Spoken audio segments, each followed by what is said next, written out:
Hola, muy buenos días a mis alumnos de sexto año básico. El día de hoy les traigo el siguiente tema, que es el último tema de la unidad, que está titulado Ciudadanos informados, el correcto uso de los medios de comunicación. Esta actividad yo la quise esta clase agregar porque me parece que es muy importante que ustedes, como ya están más grandes, como se ven que están bien interesados en las noticias y en las clases, es que ustedes aprendan cómo saber ocupar de manera correcta los medios de comunicación, ya sea la televisión, la radio, el internet. Así que esta clase yo creo que les va a ser muy interesante y como es clase, tienen que traer su cuaderno y sus lápices para que empiecen a anotar. Anoten el título y anoten el objetivo. El objetivo de esta clase es conocer el uso correcto de los medios de comunicación para informarse y opinar con argumentos. Para mí es muy importante que ustedes al opinar, opinen no solamente desde la emoción, sino también desde los argumentos, es decir, con bases, con fuentes.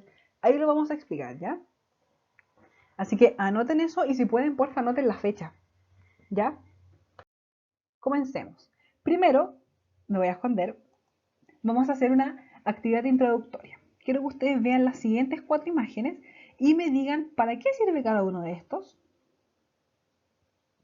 para qué sirve el periódico, el teléfono, la televisión, la radio.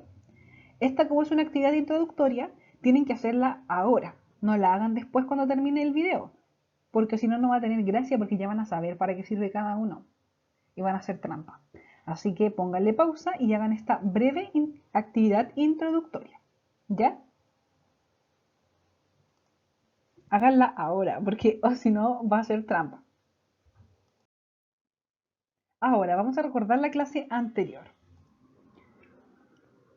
La clase anterior, que es de la portada era esta imagen que está acá, formas de participación política y ciudadana, vimos la importancia de participar.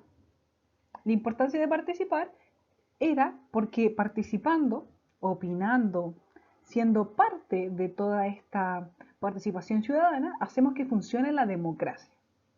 Porque la democracia es que podamos ejercer estas las decisiones de todo, las opiniones de todo, pero para saber las opiniones, para poder tomar las decisiones, necesitamos que la gente hable, que la gente se manifieste, que la gente participe. Así que participar ayuda a que exista y funcione la democracia.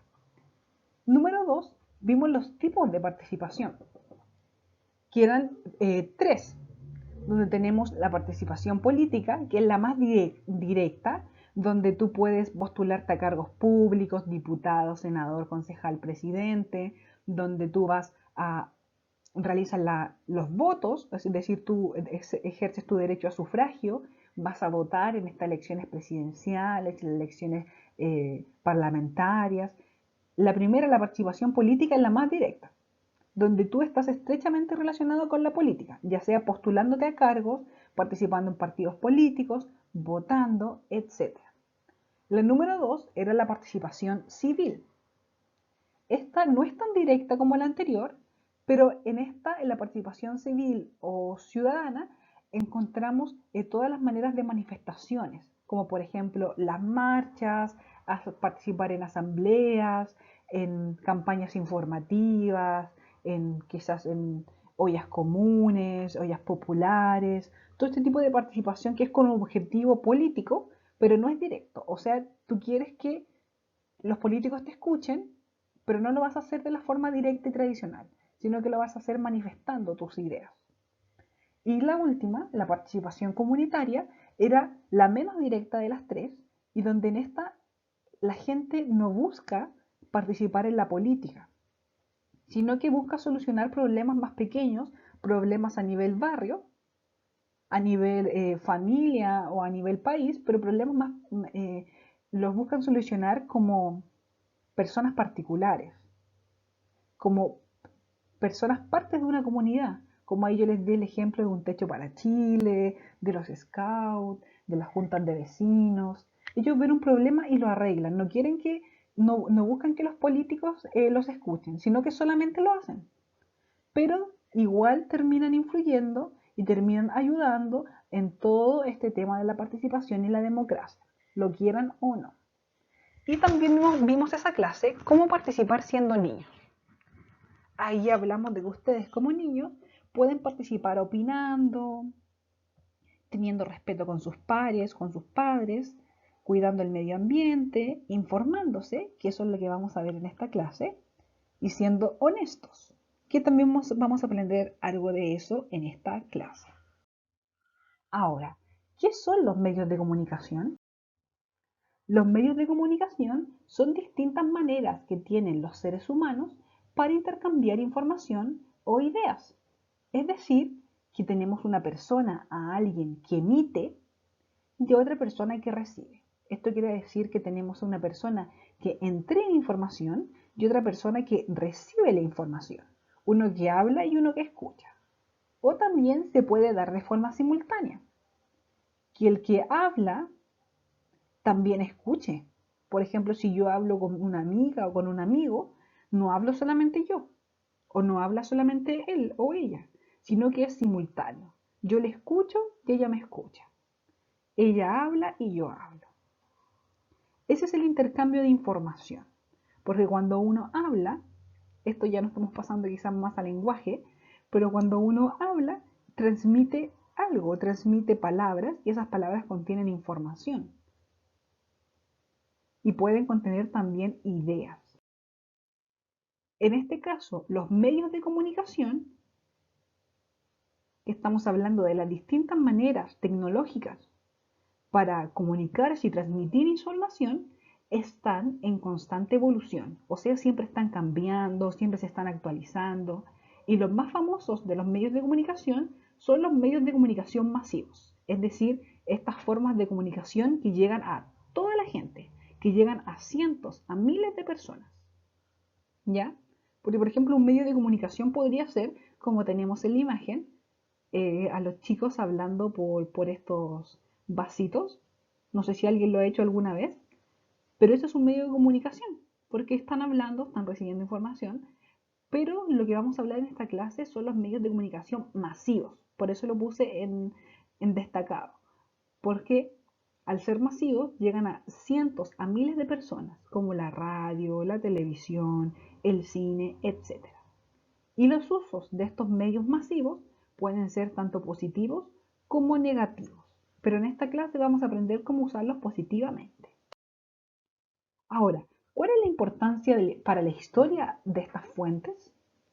Para la historia, es decir, para mi asignatura, para lo que yo estudié y me gusta tanto, es muy importante las fuentes, es decir, una fuente de información.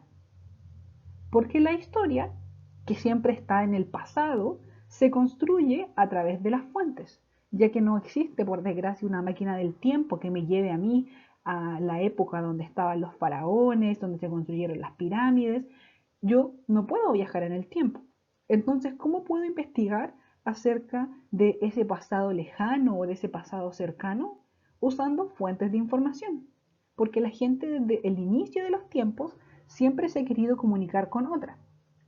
Siempre se quieren comunicar, siempre quieren hablar, entonces siempre dejan de alguna manera el mensaje grabado, ya sea en un texto, en una carta, ya sea a través de eh, de que hagan sus pocillos de greda, ya sea a través del arte, de la pintura, pero siempre buscan esta forma de comunicarse y siempre queda un vestigio, siempre queda algo.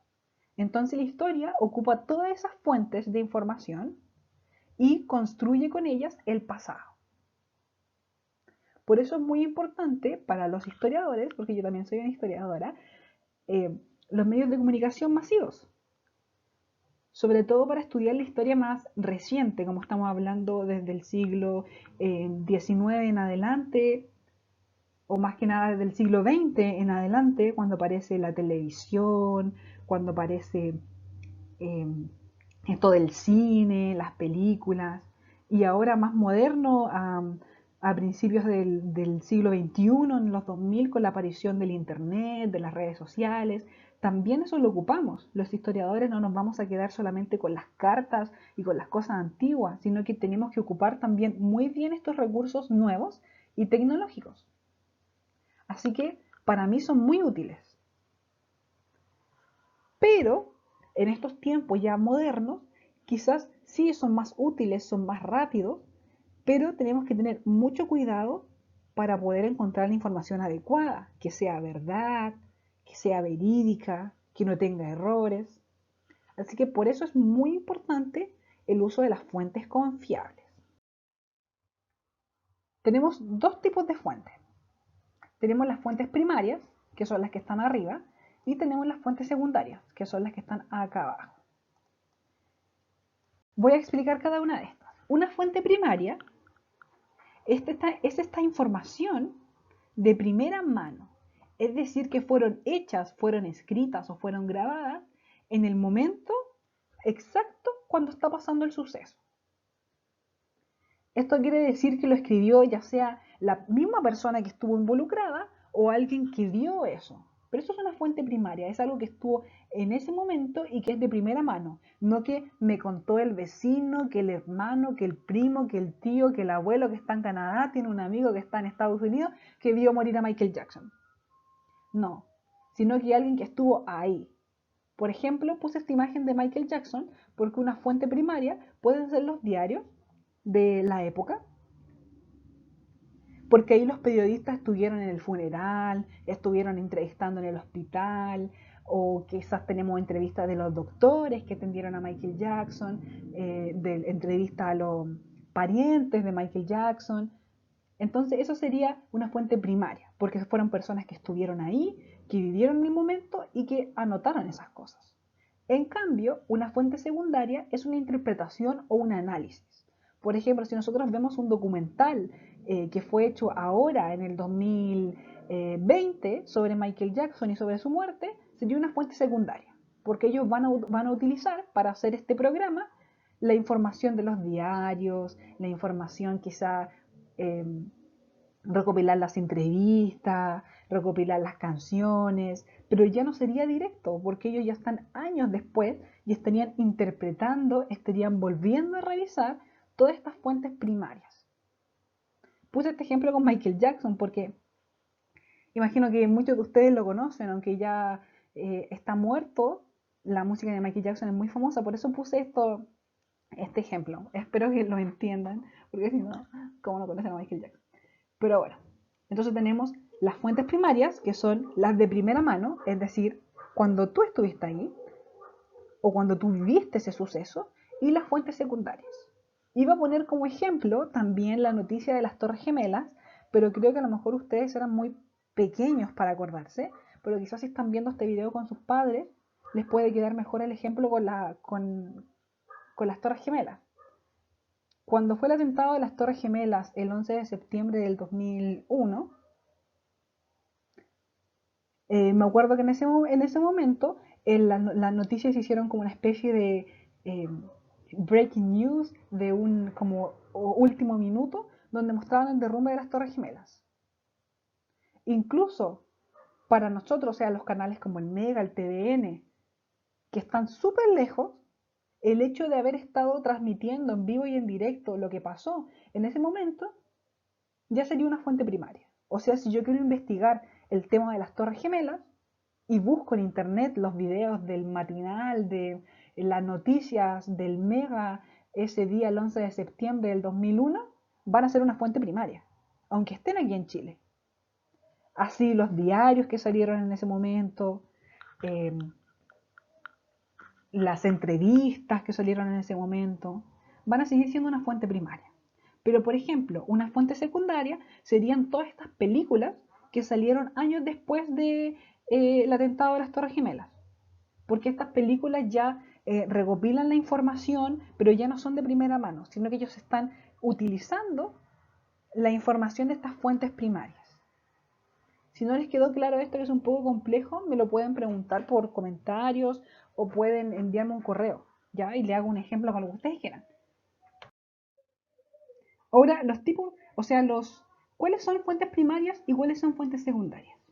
Esto generalmente depende del contexto y hay que analizar cada una, pero usualmente las fuentes primarias pueden ser los periódicos, que nosotros no tenemos periódicos, los conocemos como los diarios.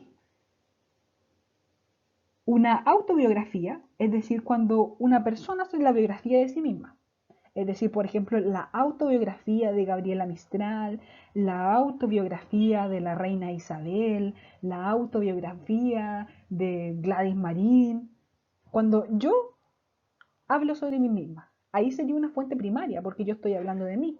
Por ejemplo, si yo me volviera una historiadora famosa y me ganara un premio Nobel de Historia, que no existe el premio Nobel de Historia, pero de existir y si me lo ganara, si yo escribo mi historia en un libro, sería una fuente primaria, porque yo estoy contando mi propia experiencia.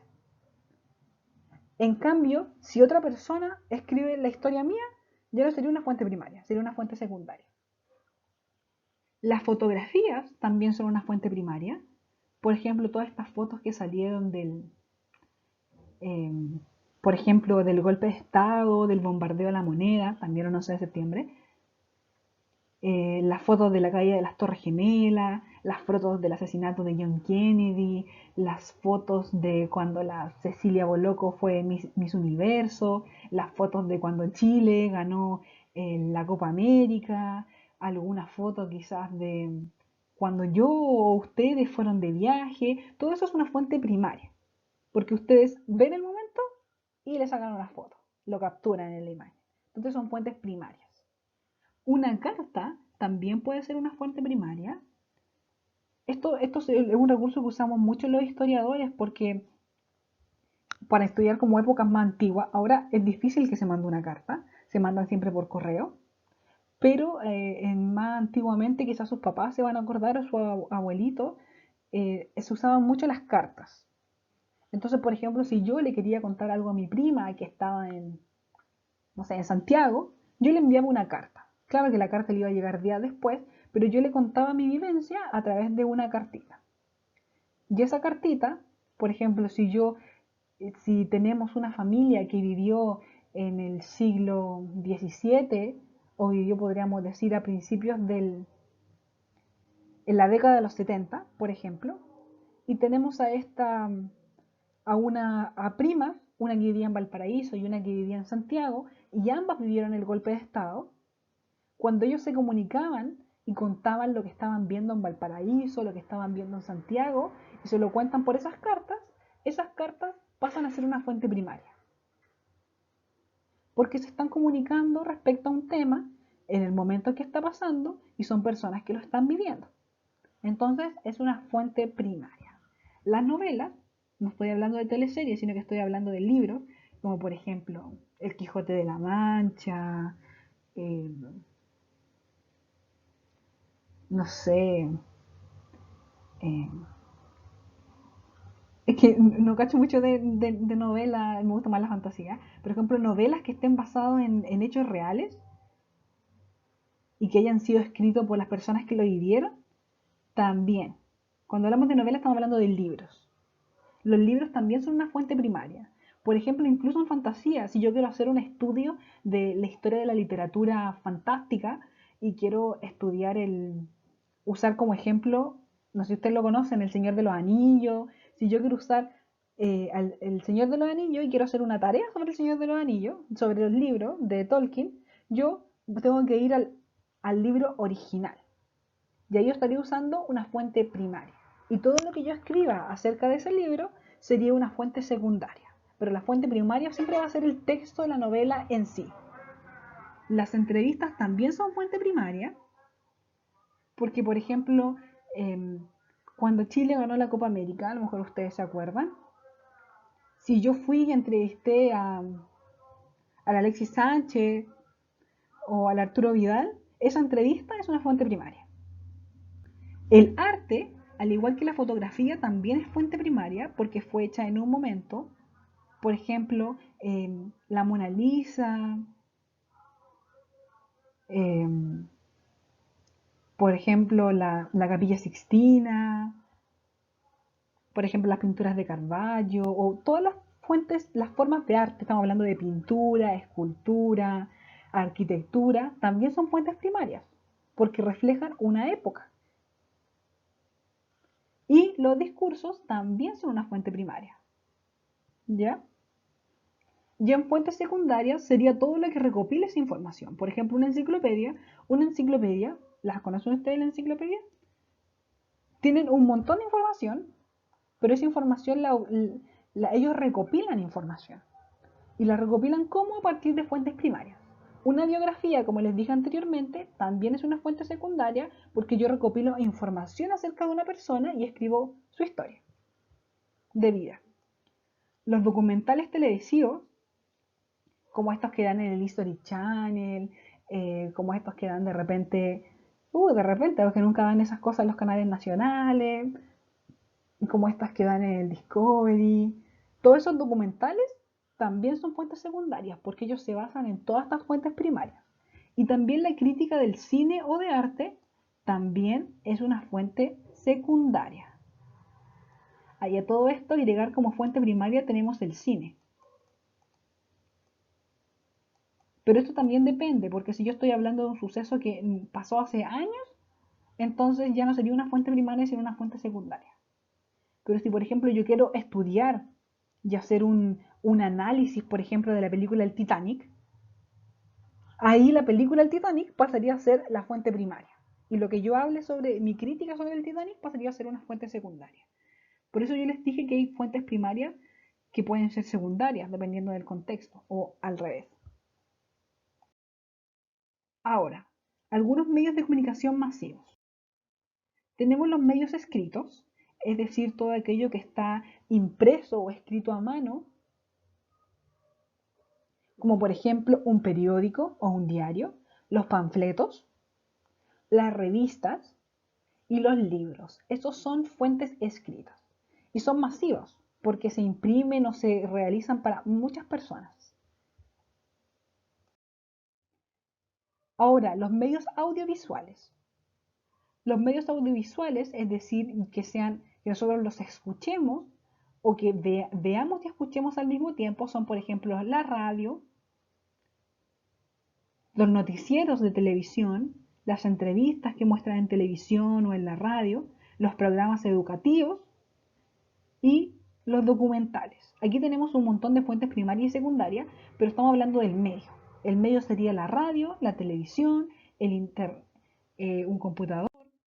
Y tenemos los medios digitales también, como los periódicos digitales, las redes sociales como Facebook, Twitter, YouTube, WhatsApp. Todo esto es una forma de comunicación masiva.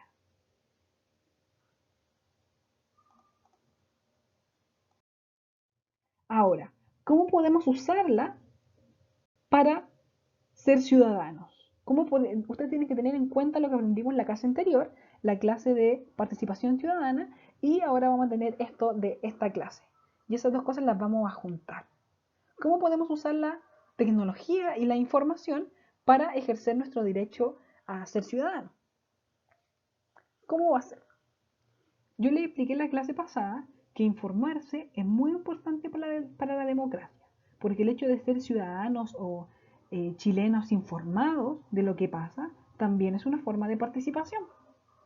Porque yo les dije que para que nosotros podamos opinar y para que podamos hacer valer nuestras opiniones, tienen que ser opiniones fundamentadas, es decir, que tengan bases, que no sean cosas disparatadas, sino que yo sé de lo que estoy hablando.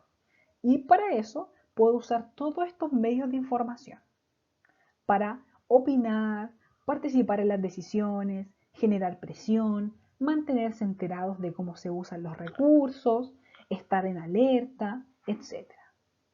Por ejemplo, cuando pasó todo esto del estallido social, que aún no termina, va a seguir, eh, yo creo, al menos en mi familia y en los lugares donde yo visité y lo que hablé con mis amigos, sé que fue un tema muy frecuente en las mesas. Yo me imagino que ustedes también cuando estaban tomando once quizás estaban viendo noticias y se armaban temas de conversación respecto a lo que estaba pasando. Pero para que tú puedas opinar y decir, no, a mí no me pareció que rayaran esto, o no, a mí no me pareció que le pegaran a esos manifestantes, los carabineros, ya, para que ustedes puedan opinar de eso, ya sea a favor o en contra, ustedes tienen que saber lo que está pasando. Tienen que haber visto eso en alguna noticia, en redes sociales. Entonces, para que ustedes no anden diciendo cosas disparatadas y nos digan, no, si yo vi como, pucha, no sé, cómo los manifestantes tenían un avión y llegaron y bombardearon y salieron los aliens y los dinosaurios, para que no digan esas cosas sin sentido, tiene que estar informados. Así que es muy importante la información, porque yo creo que todos podemos opinar, pero si no sabes de lo que estás hablando, mejor no opines en ese momento, infórmate y después opinas, porque si no uno queda mal, quedas como el que no sabe, quedas como el ignorante. Entonces, para evitar todos los problemas, mejor informarse primero y hacer como estudiar bien lo que tú querés conversar con tu familia y después lo conversas. O pedirles que ellos te enseñen también, antes de ir al choque ahí a pelear. Y también, en consideración a lo anterior, ¿por qué es importante informarse bien? Porque aparecen esto de las fake news, que aquí estamos usando un anglicismo, un vocablo en inglés que significa noticias falsas, pero se usa mucho en el último tiempo, que son todas estas noticias que son falsas, que son mentiras. Que el objetivo de estas fake news es desinformar a la población, ya sea porque hay un interés político detrás de esta mentira, o ya sea porque está aburrido y hace una mentira. ¿Y cómo funcionan las fake news?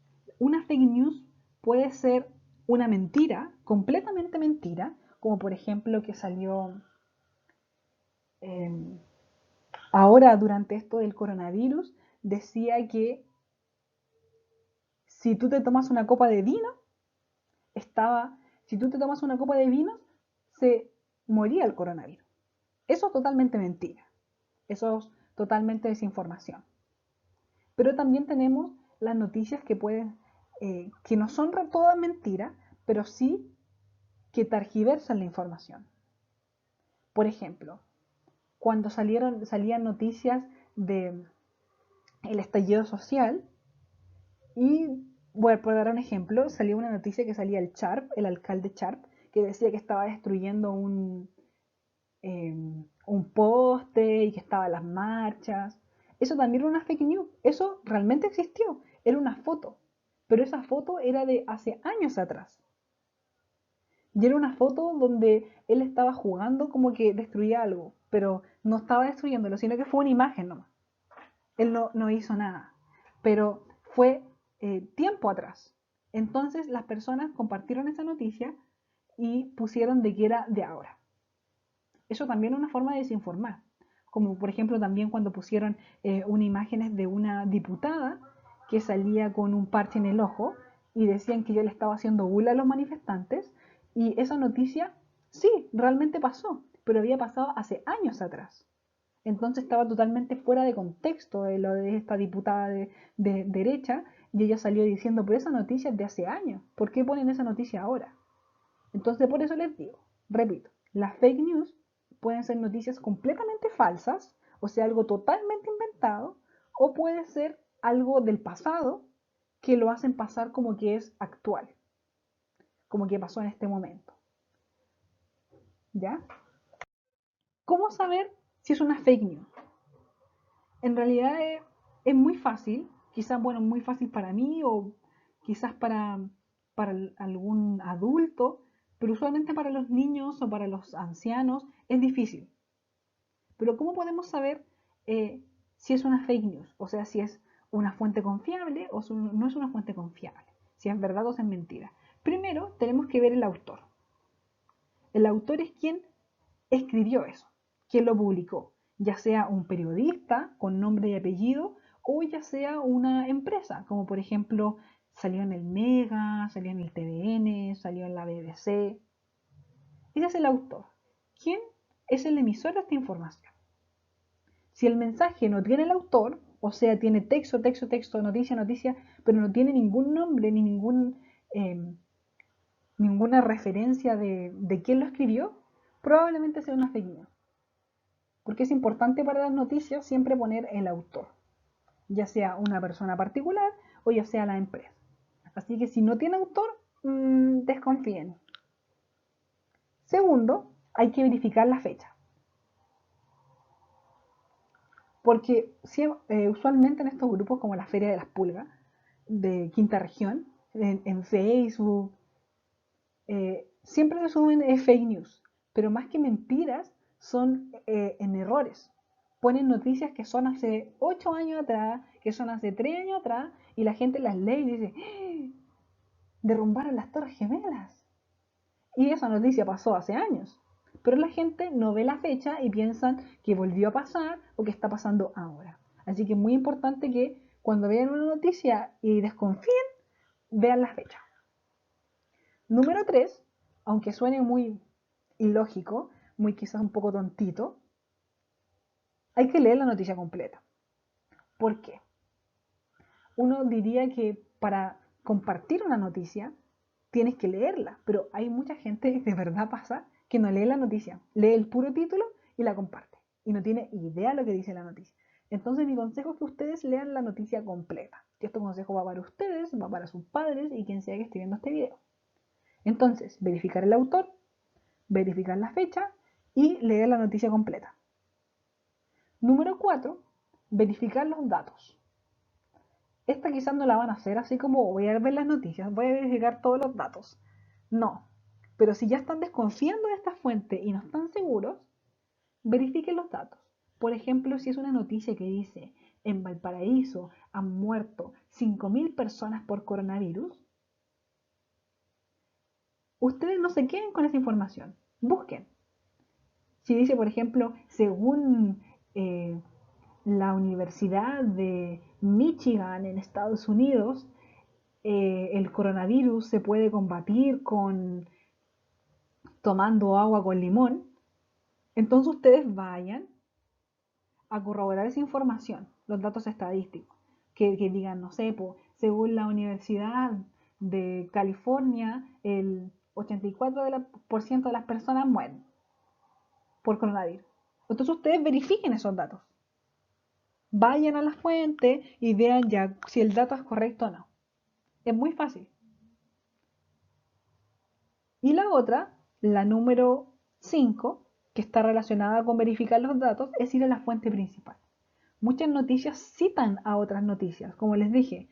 Por ejemplo, una noticia que hable del coronavirus va a decir, según estudios científicos de la Universidad del Colorado o según estudios científicos de la Universidad de Salamanca en España. Y si ustedes desconfían de la noticia, vayan a buscar a la Universidad de Salamanca, o sea, por internet, no vayan en persona porque está muy lejos, y vean si es verdad. Por ejemplo, si dicen, según el diputado Gabriel Boric, eh, dijo que tal, tal y tal cosa, entonces ustedes busquen si es que realmente lo dijo. Vayan a la fuente principal. Y la última, que en realidad esta engloba a todas, busquen el titular en Google. Si ustedes ya están muy, muy desconfiados de la noticia, lo primero que pueden hacer es agarrar el titular, si es que es medio digital, si es que es un medio escrito, usualmente esto es medio digital, agarran el titular, copienlo, péguenlo en Google y vean si hay más noticias que hablan de eso.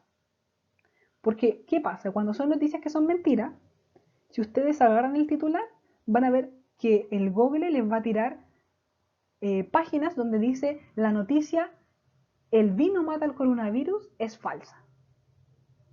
Entonces van a poder así comprobarlo. La idea es que ocupen toda esta estrategia, ¿ya? Y no solamente una. Y siempre desconfíen antes de compartir la información. Y verifiquen. Y esto también lo tengo que decir, que incluso a veces los medios confiables se equivocan. Por ejemplo, hace poco pasó que, según los medios internacionales más importantes del mundo, incluso las noticias, dijeron que el Kim Jong-un, el máximo líder de Corea del Norte, dijeron que estaba muerto. Dijeron, no, ese tipo está muerto, está afinado. Pero después, una semana después, estaba vivo. Apareció en las noticias el Kim Jong-un. Entonces, ¿cómo? Yo le creí las noticias. Pero igual después dudé, porque en los medios oficiales no habían dicho nada. Pero ellos dijeron que, no dijeron posiblemente esté muerto, dijeron está muerto. Entonces ahí también ellos se equivocan muchas veces. Así que podríamos decir que siempre hay que desconfiar, incluso de los medios confiables, de los medios tradicionales como las noticias, el Mega, el TVN, el diario. Siempre hay que estar un poco desconfiado. Y no se queden con las noticias así a la primera. sino que igual investiguen un poco si es que algo que les interesa y no las compartan si es que no están 100% seguros. Por eso puse este pandita que está con la lupa. Entonces, ¿qué aprendimos en esta clase? Primero, aprendimos acerca de los medios de comunicación. Los medios de comunicación son todo este tipo de intercambio de información entre una persona que emite, una que recibe o simultáneamente. Y tenemos medios de comunicación desde que el mundo es mundo, pero lo que se lleva en el último tiempo son los medios de comunicación masivos, es decir, que llegan a miles de personas. Número 2, vimos la importancia de las fuentes confiables en la historia. Ahí les expliqué que la historia se construye a través de las fuentes. Y les expliqué también las fuentes principales y cuáles son las fuentes secundarias. Cuáles son sus diferencias. Y se la expliqué con el ejemplo de Michael Jackson. Las fuentes principales son de primera mano y las fuentes secundarias son recopilaciones o análisis de las fuentes principales.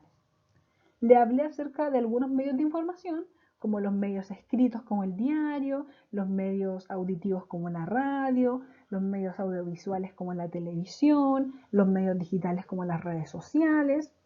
Le hablé acerca del uso correcto de los medios de información, para qué nos sirven los medios de información para ser ciudadanos, y les hablé cómo reconocer las fake news, que son todas estas noticias falsas y que podemos reconocerlas buscando el autor, la fecha, verificando la información, etc. Ahora, las actividades. Ahora viene la parte fome, la parte fome para ustedes. ¿Cuáles son las habilidades? Esto que está acá son las habilidades que ustedes van a desarrollar. Las pueden leer ahí. Estas no son preguntas, son las habilidades que se van a desarrollar. O sea, al hacer ustedes las actividades siguientes, van a desarrollar estas actividades. O sea, estas habilidades. Pero las actividades son: 1. Primera actividad, me voy a esconder. Deben escoger una temática de la siguiente lista y buscar información relacionada. Una fuente principal y una fuente secundaria. Ahí ustedes van a elegir cualquiera de estas, que son los temas que hemos visto hasta ahora. Podrían ya, imagínense, yo, por ejemplo, voy a elegir el tema de derecho de los niños. Y voy a buscar una fuente principal y una fuente secundaria. En este caso, una fuente principal sobre los derechos de los niños podría ser el documento mismo de los derechos de los niños. El documento de la ONU que habla acerca de todos los derechos de los niños. Busco la página de la ONU, Organización de las Naciones Unidas, busco el documento original, este listado con los derechos de los niños, y ahí sería una fuente principal, porque ya va a salir que esa fue escrita hace no sé cuántos años, que fue firmada por tantos países. Ahí uno busca el acta, entonces sería una fuente principal. Y una fuente secundaria sería todo eso que habla en relación de los derechos de los niños. Como por ejemplo, una fuente secundaria acerca de los derechos de los niños podría ser un documental que habla acerca de los niños. Otro ejemplo puede ser, por ejemplo, si yo quiero hablar de la Constitución de Chile, una fuente principal puede ser la misma Constitución, o puede ser quizás una entrevista a los que crearon la Constitución, a los que participaron quizás en la modificación de la Constitución. Pero es el caso que ustedes se quieran basar exactamente en lo que está aquí, pero puede ser el tema. Por ejemplo, ustedes pueden elegirme el tema Constitución de Chile, pero ustedes quieren hablar sobre el estallido social, sobre el plebiscito. Si ustedes quieren hablar sobre el plebiscito, que está dentro del tema de la Constitución de Chile, una fuente principal podría ser el documento cuando se dice, cuando se escribe que se va a hacer el plebiscito, y una fuente secundaria Ahí ustedes la buscan. Es que no quiero dar más ejemplos, si no les voy a estar diciendo todo. Por ejemplo, en el tema de presidente de la República, una fuente principal podría ser una entrevista al presidente actual o al presidente de otro periodo. Y una fuente secundaria, ustedes me podrían poner quizás eh, un documental que habla acerca de los presidentes de la República. Una fuente principal también podría ser quizás una noticia de algo que hizo el presidente. Y una fuente secundaria podría ser como una crítica de lo que hizo el presidente. Ahí ustedes buscan lo que ustedes quieran. Cualquier cosa me preguntan por correo. Pero recuerden que no es necesario que me impriman toda la noticia. Solo anoten el título y la fecha. Título, fecha y autor. Para los que no tienen para imprimir, solo busquen eso. Número 2. Quiero que extraigan de las noticias que ustedes eligieron, de las dos noticias que ustedes van a elegir, las ideas principales. Y me van a poner las ideas principales. Por ejemplo, me van a poner la noticia, por ejemplo, la noticia que dice el presidente Sebastián Piñera visita embajada de Chile en China. Esa es su noticia, su fuente principal. Y ustedes me extraen la idea. Por ejemplo, la idea principal de la noticia, estoy inventando, dice que el presidente Sebastián Piñera, el 26 de noviembre del 2019, viajó a China. Se hizo un tratado del libre comercio. Se tomaron unos pisco sour. Y después se fueron todos a una cena, por poner un ejemplo. Ahí estarían ustedes extrayendo las ideas principales. Y ustedes pueden hacer una lista con las ideas principales, pueden subrayar las ideas principales, pueden hacer un dibujo de resumen, un mapa conceptual, como ustedes quieran. Y por último, me tienen que responder qué opinan ustedes acerca de las fake news. ¿De qué manera creen ustedes que podrían afectar negativamente a tu tema? Por ejemplo, si yo escogí el tema eh, sobre la Constitución de Chile y voy a estar hablando acerca de las manifestaciones sociales, ¿cómo me puede afectar una fake news? Ahí en ese caso, les voy a dar un pequeño adelanto, yo podría poner que a mi tema sobre el estallido social puede afectar una fake news porque salieron muchas y podría poner ejemplos de las fake news que salieron en ese momento y que eso afectaba negativamente porque hacía que la gente creyera esas mentiras y la gente se enojara con el movimiento, por poner un ejemplo. Y bueno, llegamos al final de la presentación. Recuerden enviar sus actividades al correo tareaprofesorastefania@gmail y cualquier duda me preguntan al correo dudasprofesorastefania@gmail o me pueden preguntar en los comentarios del video. ¿Ya? Eso ha sido todo, espero que estén todos bien, nos veamos pronto y adiós.